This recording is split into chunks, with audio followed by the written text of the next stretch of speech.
Morning. Let's see here. All right.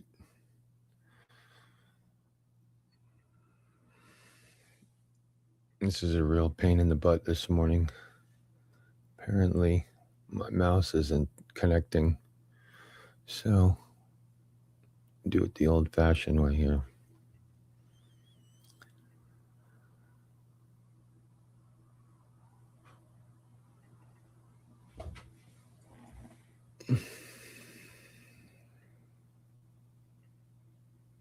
Okay.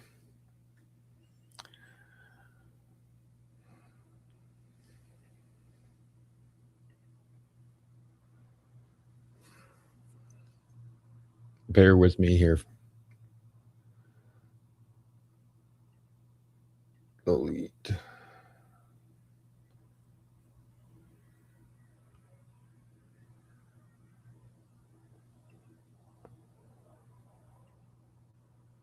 No.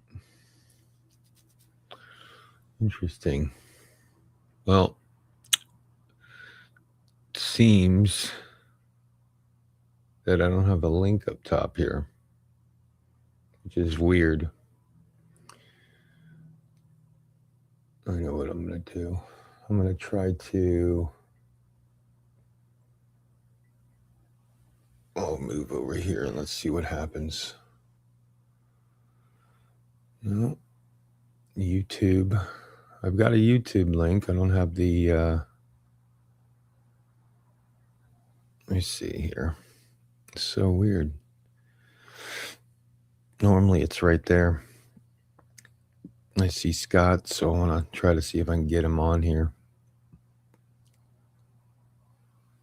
Priority 1. Anyway, I'm trying to figure this out. I got to listen to EJ's Rando.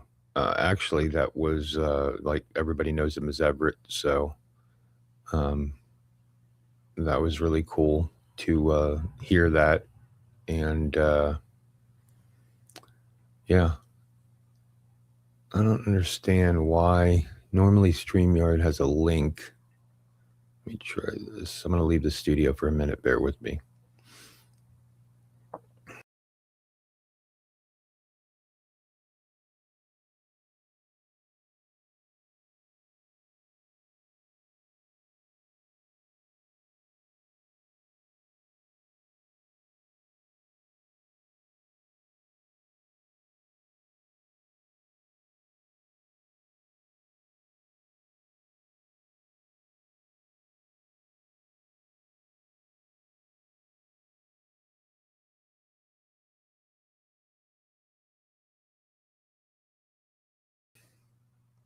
There we go. Now we got it.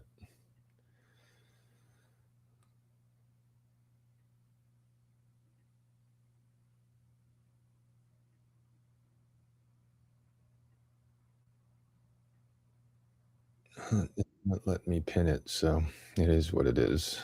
There we go. I see Scott. Morning, brother. Morning. Yeah, it's weird. This morning I didn't have a StreamYard link, so I had to kind of log out, log back in, and then now it's not letting me pin it, which is fine because it's not like there's going to be a gazillion people in the chat or anything like that. But anyway, you're on your way. Yep. Yep. I was watching Jess and Almond Tree and Yosef. How was discuss that? Ecclesiastes. So, dude, the way they are discussing and where the conversation is going about this book, that, you know, you don't think much about Ecclesiastes.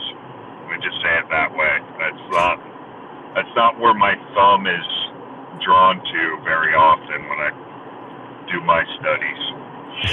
But it's super cool watching the conversation develop and how it links to Job and how they're discussing how it links to Job. And the pursuit of wisdom, and yeah, it's really good. I'm glad Grim highlighted it yesterday. Yeah, that's cool. I'm glad I got a chance to finally subscribe to Jess's channel because he's cool. I like his stuff, what he's got to share. Yeah, I'm with you. I'm not a big Ecclesiastes guy either. I mean, it's a great book. Don't get me wrong. But I think it's almost like an entry point for a lot of people, probably. Okay. Yeah. Don't you think? It can be. I don't know. I don't know much about Ecclesiastes, to be perfectly honest with you. I don't know how much. I've spent a lot of time in Deuteronomy, but not Ecclesiastes. A lot of times in Proverbs, the Psalms. In terms of the Old Testament, I did a lot in the prophets when I was younger. But yeah, I to be honest with you, I don't think I've ever spent time really diving into Ecclesiastes. Yeah, I wouldn't say it's my least dove in book. I would say Songs of Solomon is probably my least dived in book. Okay. Yeah. No, that's fair too. Yeah, that's in there. Although I'm not exactly, I'm not married, so, I don't see any benefit to riling up those thoughts. At least for me. What's on your mind this morning? Listen, man, watching that Everett rando was awesome. EJ, his I guess his friends call him, which I think I'd rather be considered instead of just the generic. But he's cool. I just loved it. I commented on the video. I have a affinity to being attracted to gentle giants, and he definitely fits that bill. And what I loved about it was hearing his story, hearing his entry point, and what got him inspired. And I can relate to his wanting to connect, the recovery aspect, utilizing that to help his church. I think I told you before, we did a lot of Celebrate Recoveries, and we started a lot of them in different churches that we were part of. And it was a great learning experience. I think one of the biggest things with them, especially when you consider estuaries, is it helps you learn how to be a facilitator of a group. Okay. When you're doing leadership and those type of things. And and it really was just about giving back and helping and that sort of thing, and connecting the God part with the recovery part more directly. So it's kind of cool to see him going through that cycle. It was difficult for me seeing some churches. It's easier for that connection to be made, with recovery and the church, because you always have people like that are coming to your church. So the place, needs to be there, but it's also hard for churches to kind of rally around it. There's usually a disconnect, especially if there's a lot of people that have not come from a background like that. And that's not how the church was formed. There's some churches that are formed strictly through recovery. So it's a much easier transition and adaptability and connection point, when there's so many people that can relate to that. And so they'd rally around that type of part of their ministry at a church. But we've had situations where there would inevitably a church, if they decide to lean into it so much, there ends up being like a hierarchy, like somebody's over that ministry, which is fine. And, you need that. But, then personalities get involved, and then they kind of want to run it their way. They might throw out a lot of the Celebrate Recovery stuff, which can be warranted because it's not all spectacular. But yeah, it's cool to see how he wants to connect the estuary format with with recovery ministry with his church, and I think that could be something real special. I think the hardest part I think locally it would be phenomenal. I think online it might be difficult because usually in a recovery space, people want to have that freedom to share things they wouldn't share openly, in public, and they want a safe place to do that without, it being dragged across the coals. I mean, I don't think that's what he's trying to do. I think it's more. I think he wants to do it locally, but I also think he would like to do something online. So I'd have to ask him. But it's like that term that we've heard in the corner, foolish transparency. Yeah. Hey, guess when you speak of him, here he comes. Oh, dude. Hey. I was just. Hey, Scott, how's it going, man? Doing all right. Just don't drive about off the road, Scott. Yeah. Good morning. Morning, guys. It's like 3:45 here or something. Or no, it's 4 here this morning. Wow. Yeah, now you're closer to. All right, I'm just using from a Canadian thing. Did you come as Alberta straight down from where? Oh, when I came to Florida? Yeah, you went to Michigan, right? You went to Michigan. No, I mean I'm saying when you came I was watching your rando. That's what we were talking about. Oh, okay. And you came from, am I right? Alberta, Michigan, or Michigan, Alberta? Well, my parents actually came. Like my dad came from Holland to from the Netherlands to Michigan. I came from Alberta to Ontario. Okay, that's what it was. I was getting them confused. Yeah, you went into a rougher area, huh? As far as politically aspect. I mean, Alberta's kind of more relaxed. Am I right? Boy, that's loaded. That's interesting. I don't know if I'd say loaded, but Alberta is sometimes called Texas North. I can see that. Yeah, because we love our pickup trucks and our tractor pulls, and that's definitely part of who I am as a person too. So it's more conservative out here, I would say, than in Ontario. Yeah, Ontario, I've met some people from there, and you can sense a bit of disjointment from what they think is going on versus what's really going on. And then I think unless you're out of there, it's harder to see the whole game. Like they say, the spectator sees the game better. Yeah, I lived in Vancouver area for a few years, my wife and I. And Vancouver was much more like Washington than it is like Alberta. Man, I'm getting a bad echo. I'm not sure where that's from. But were you originally on YouTube? Yeah. I'm wondering if you're still on YouTube and you have to mute it. Oh, yes, I was. Okay, thank you. Yeah.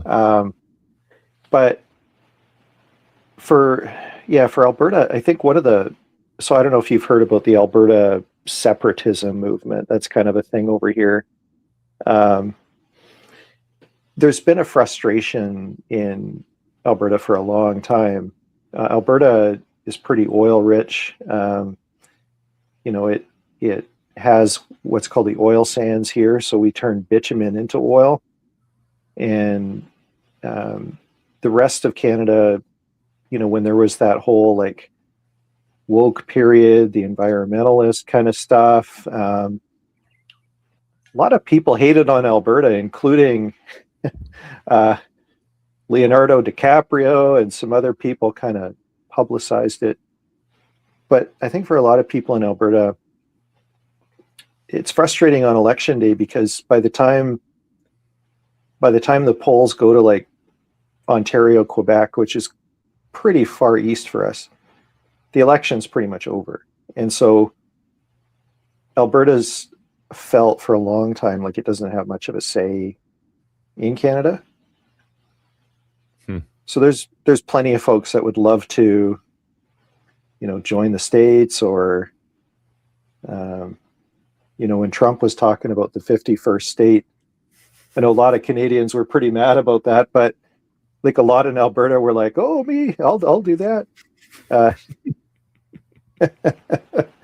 And there's kind of a joke here, Quebec. So Quebec, I think you've probably heard Paul and Jonathan Peugeot talk about Quebec. Quebec, because it's French, like primarily a French-speaking area, they've talked about separating from Canada for years and years. And the joke in Alberta is that, well, we'd love them to go because it would be a shorter drive to the eastern provinces.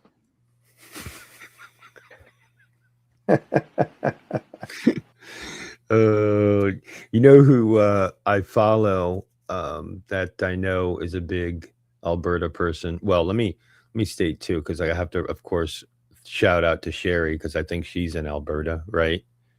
Sherry from TLC. Sherry, I think, is in BC. Is she really?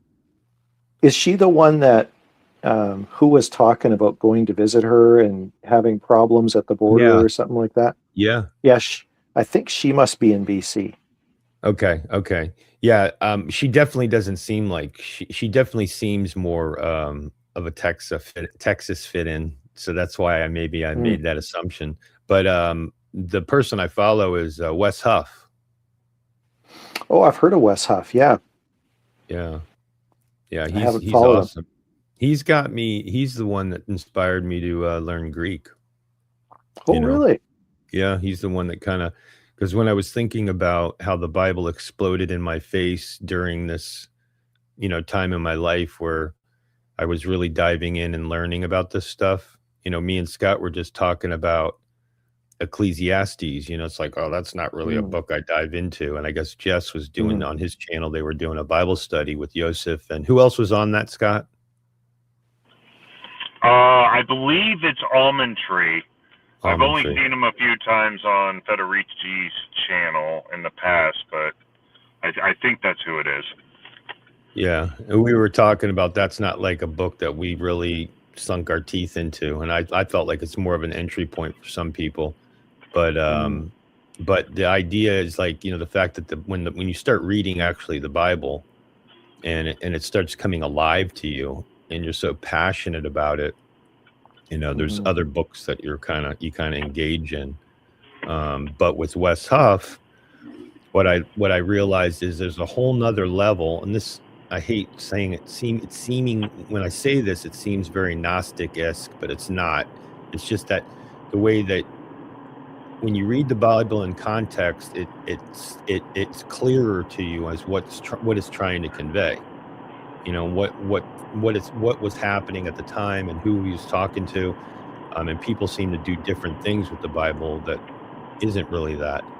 And then with Wes Huff, when he said that all translations are a commentary, I thought that was fascinating. And I'm like, that's interesting. And then when I got my first New Testament Greek and found out there was different letters that were coded for each verse, that whether scholars agreed with the translation, wholeheartedly, or the levels of whether they agreed with the translation. I thought, oh, that's cool, because then you can kind of double tap on if something got a letter C and not a letter A, where everybody agreed and it was letter C. Well, where were the disagreements, and what was what Greek word did they find meant something else? And so you kind of almost, or even if where everybody agreed, you look at a word that was translated and you can see why they translated it that way, like in the NIV versus the ESV, thought for thought versus word for word. So, I mean, it's cool because you can do it just as a normal person with multiple English translations and kind of skim back between the translations and kind of pick different things up on what could have been conveyed and what is being conveyed, and what really is said versus what they're trying to get across. Hmm. So anyway, all that stuff was super cool. And then when I started studying Greek, realizing there were so many different, depending on how the word's being used in the situation it's being used, how it can mean something different. Mhm. So anyway, the reason why I was thinking about that just now was because on Ian's channel, what's it called? Something Incorporated. Oh, I've heard reference to that, but I haven't visited his channel. Yeah. He's a really smart kid, and listening to him and his discussion with Luke, I kind of was like commenting all crazy, just because I had my opinions. But then I got to listen to his an interview, or I guess it's an interview, but he had two guys on, Toby and this other guy, and they were talking about the word righteousness. Mm-hmm. And they were talking about how the guy said that he thinks the better translation, and I don't know if it's coming out of Hebrew.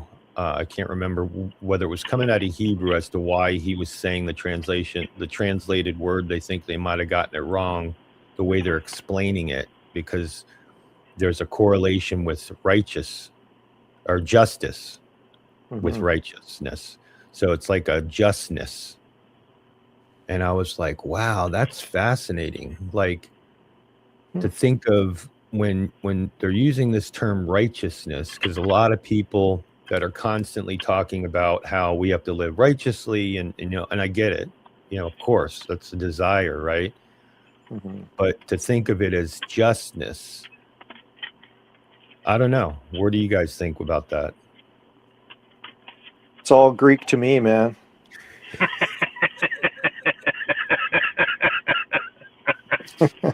Well said. Well said.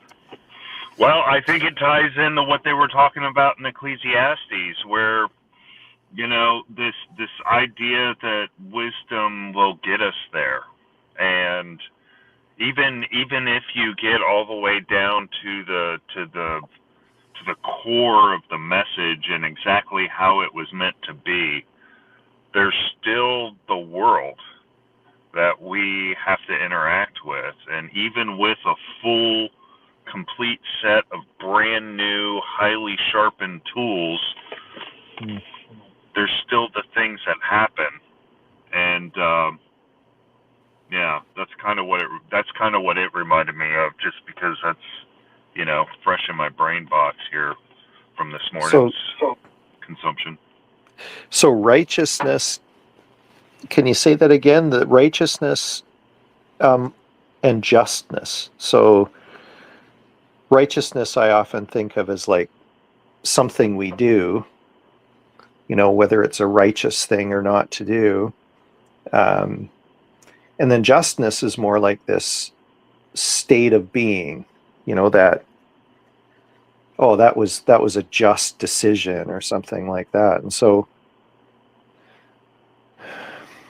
yeah, it's like righteousness coming from us, maybe, or coming from the Lord and being worked out in us, and then justness is just something that comes from God. Is that kind of how you understand it, or?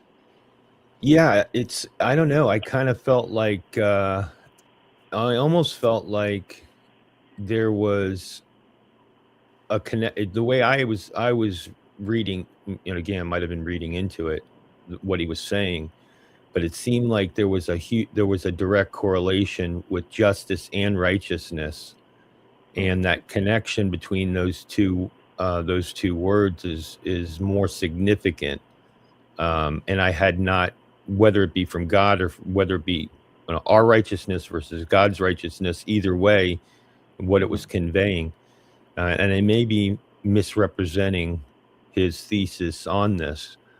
He wrote a book, and I'll have to get it. I'll have to put it in the comments after I do this video, like when I get home tonight. because I do have to leave at like 6:30 Eastern time, which would be what, 5:30, 4:30 your time, Everett? Oh yeah, 4:30 my time. Yeah. So, but yeah, it sounded like an interesting topic to delve deeper into on what he was really explaining about this. So I thought that was super, super cool. It kind of raises the question for me of like, can you have righteousness without justice? Yeah. You know, because that does seem to be a biblical idea too, that, you know, what God is looking for. I mean, certainly us being righteous people is important to him, but justice is something that is very crucial to him. And justice involves others. So I'm going to bastardize this, and I apologize to whomever said it. But there was something a few days ago, and maybe it's something somebody could link up in the TLC.net. But it went something like, righteousness comes from God for us, and justice is for us, through us, something like that. Where my mind is telling me justice is the public kind of display of the righteousness, something like that. I think somebody said something like that a few days, and I'm thinking it's PBK maybe, but he was quoting or speaking about somebody else. So I'm searching the thislittlecorner.net, but I'm not trying. Let's see here.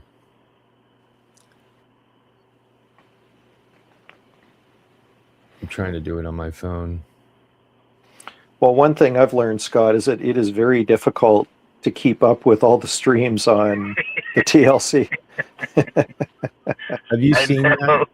Have you seen that, EJ, the thislittlecorner.net? Yeah. That was that I mean, it's really nice. And hang on, this little corner, maybe I got the RSS feed from a website, but I think that might be a different one. Yeah, it's Chad says, get it. It's kind of sounds like PVK, but it's Eva as in Canadian greeting. Get it. Eva. It's not, yeah, that's awesome. Yeah, I saw his comments on your rando. That was funny. Oh yeah. I mean, and I don't want to, embarrass Chad or anything, but I know PVK talked about Chad being a creative genius, and I think that's true. And I think being a tile setter is really creative work too, because I've tried to do some of that work, and it is, even though you might consider it, not the hardest thing to do, I think it's extremely hard to do well. And like most things in life, right? Yeah. I gotta go, guys. See you, Good Scott. Talking. Thanks for Good jumping talking, on. Scott. Take her easy, man. All right. Yeah, no, you're 100% right. I've gotten to screw around a little bit with it, and it is not. It's if you in this I think holds true with handyman stuff in general. I think it's you have to have a creative dynamic to solve problems that ordinarily, where you have to freestyle to fix something. And the better you are at freestyling that fix, the less noticeable it is when you do the repair, or you make the adjustment, or you haven't, you have a, what is it? You have a problem, but then when the finished product is all out there and it looks beautiful, nobody would have ever known. Yeah. That you ran into that. Thanks, Chad, for the pronunciation. And it reminds me of some of the chat I think Neil was doing around No, it's Leviosa. Leviosa. um, Hmm. no, you know that trade stuff. Like, I was my dad gave me this 4Runner, like a Toyota 4Runner. It's a 2004. It's got the million-mile motor in it, like the V8. But I've got these electrical gremlins. I'm trying to chase them, and I just have new awe for like electricians and how they think, and they can look at wiring diagrams and figure out where to go. And that, maybe one positive about the Dutch kind of stubbornness is that I don't consider myself the brightest person, but I do stay with a problem for a long time. And it's the weirdest thing, but sometimes it's almost like I dream about it, even though I don't remember it. And then I'll wake up and I'll have some kind of a solution, right? Or at least some new thing that I can try. And my wife's like, "What the heck were you doing in the middle of the night?" Because I'll run outside and try it. Or,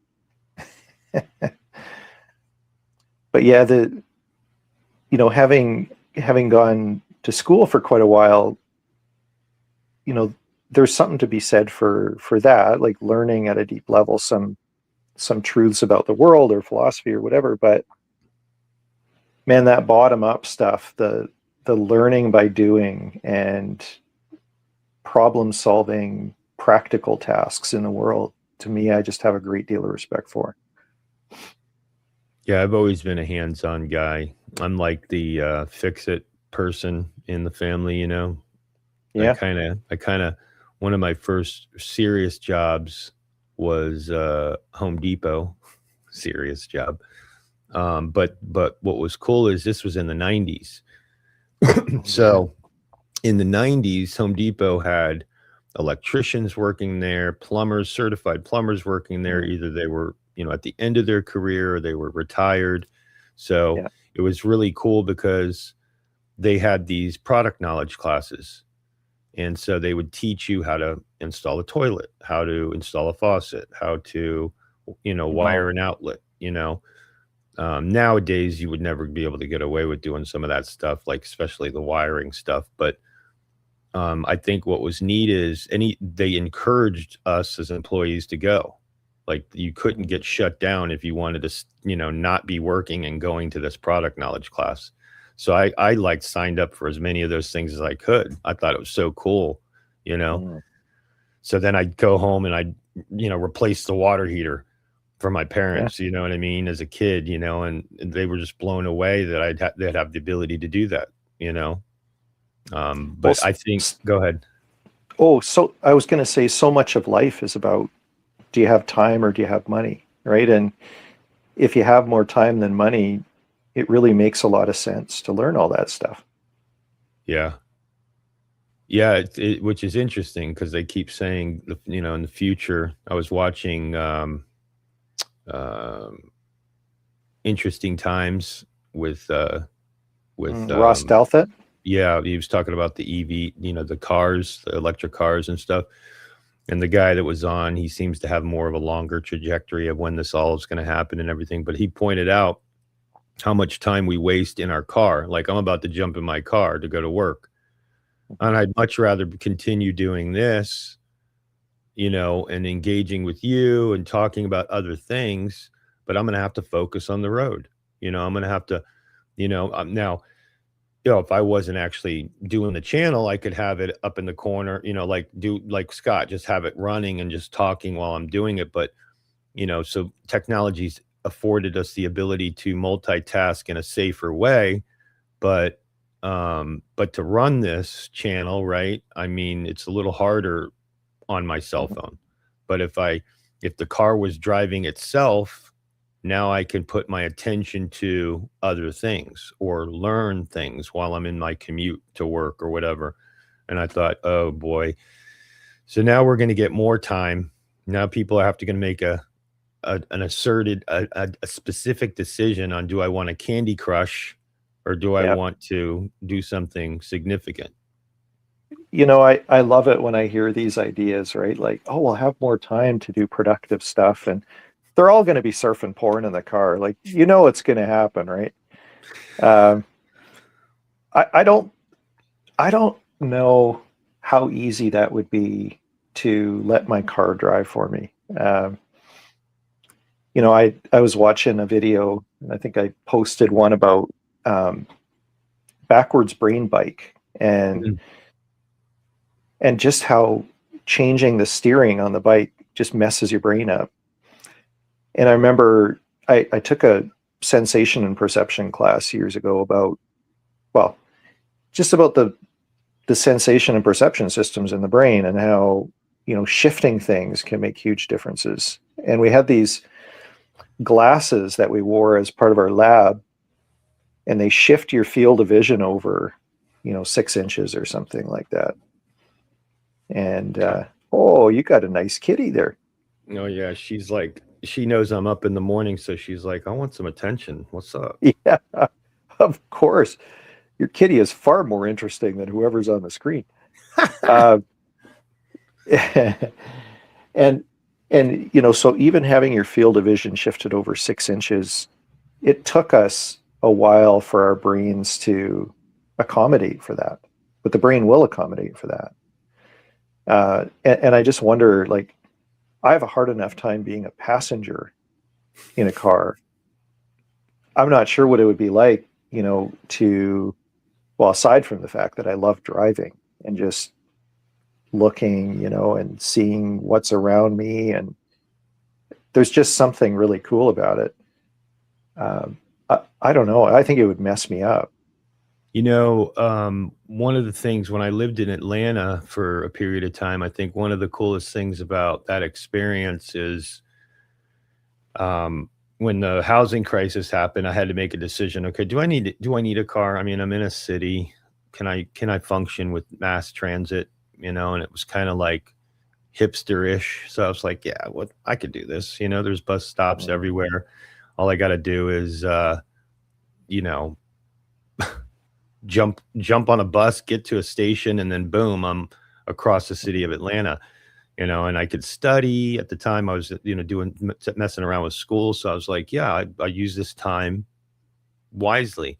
But sitting in that and having someone else in control, right? I was able to see the city of Atlanta, as I'm going by all these places, to really take it in. Whereas when I'm in the car, I would, focus more on the cars around me, the specific road I'm on. I'm not looking down the side street, you know what I mean? Um, Whereas when I'm, in the actual, uh, says the reverse bike was great tool for illustrating to new drunks what recovery is like. Yeah, for sure. Yeah. But that's the thing, it's like giving over to the bike point. You're learning a new tool, or you're learning a new way to do something, no matter what it is. So I think like with mass transit, I could and maybe the next generation is going to be able to give up more of that because they kind of grew up with it. It'll be easier for them. You know what I mean? So Probably depends where you live. When my wife and I both lived in Edmonton when we were students, we took the bus everywhere. Um, but I always wanted to be in the car. Honestly, I'd look over to the cars and go, yeah, that's what I want to be doing. Um, but the brain bike thing with recovery, it's a cool idea. Um, and I think the brain bike is a great way to teach drunks what recovery is like. But they sometimes say in the rooms that once you're a pickle, you don't become a cucumber again, right? And I think to some extent, well, I think that's true. I mean, we do believe that if we're in Christ, we're a new creation, but there are bodily consequences that you don't often undo completely. But I like the idea that once you know how to ride the bike, you can't ride the old bike. It's true. But there's also this sense that if you don't keep riding the new bike, you're almost undoing your recovery. So you're either redoing recovery, or you're either doing recovery, or you're undoing recovery to some extent. Yeah, and I don't. Yeah, go ahead. You know what my sponsor told me?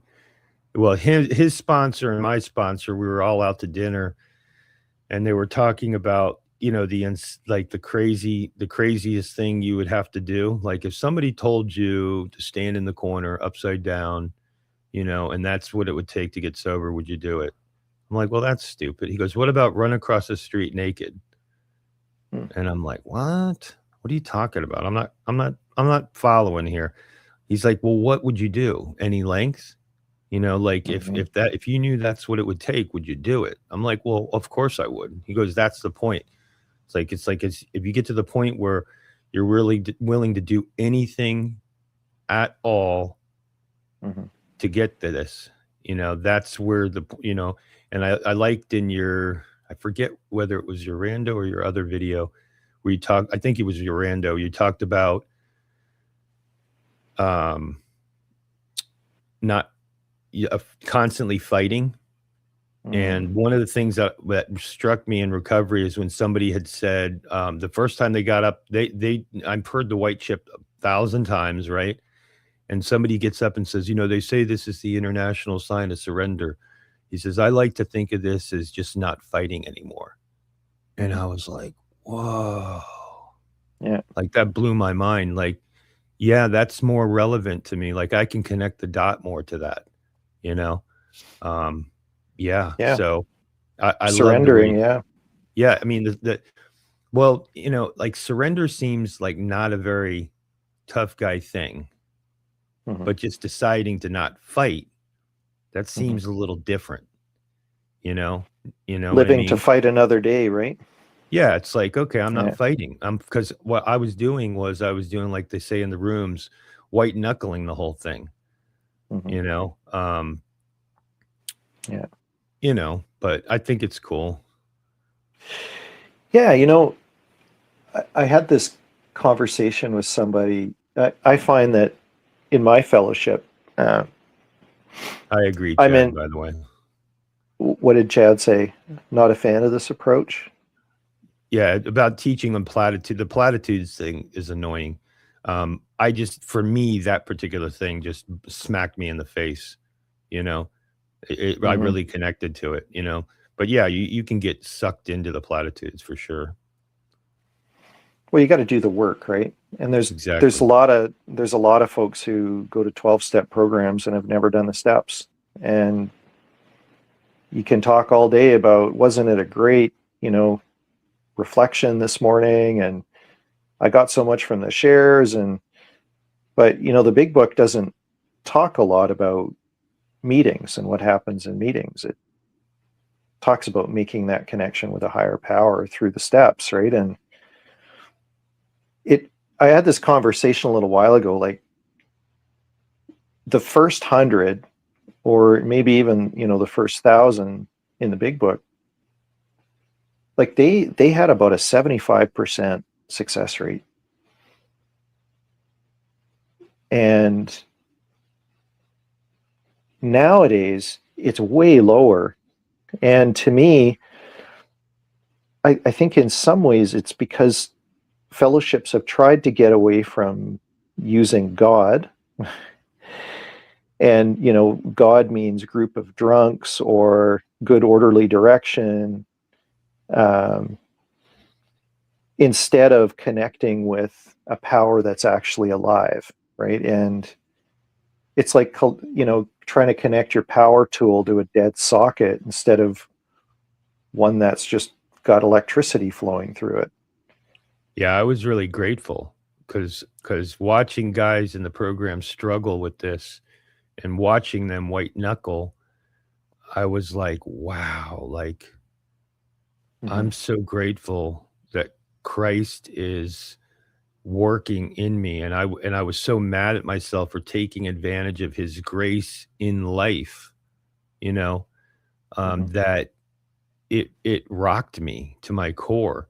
And the fact that he is not giving me the difficult hurdles that that other people are having to go through because of my submission to him, like Scott says, yielding to the Mhm. spirit and the process that he put me on, and not fighting the direction that he wants me to go, Mhm. instead of me wanting to go my own direction, how I see my life going. You know what I mean?